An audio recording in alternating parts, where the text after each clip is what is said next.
Okay, this is the new 50 watt machine.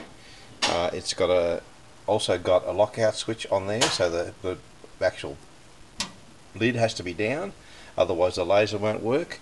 We've put a safety switch on there so that the keys can be removed, so if a teacher or somebody has got it, they can keep it away from the kids.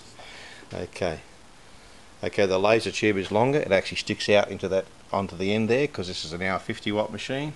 Got the heavier mirrors. Okay, comes standard with the USB cable, power cable, the CD which you require to run your software from, your dongle which is to use with software, the height focus square, a little bit of roller tape. The other two things we have are the water pump and the air pump.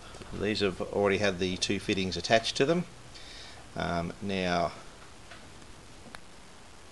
Okay, these are our water inlet, water outlet and air inlet.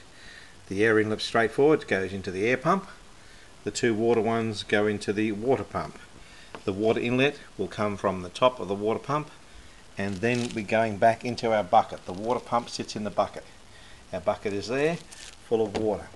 Now, in that water, it's ideal is to put some radiator coolant. Doesn't have to be dark green and that thick, it just has to be a little bit in there, just a slightly of colouring, just enough to actually stop any mould or that growing inside your laser tube. And that water bucket, the bigger the bucket, the cooler it keeps, and the better the laser it keeps cool. So that's your coolant bucket, and that must be flowing before you start cutting. Easy way to check: lift up your return line, and you should have water coming out of it to use it.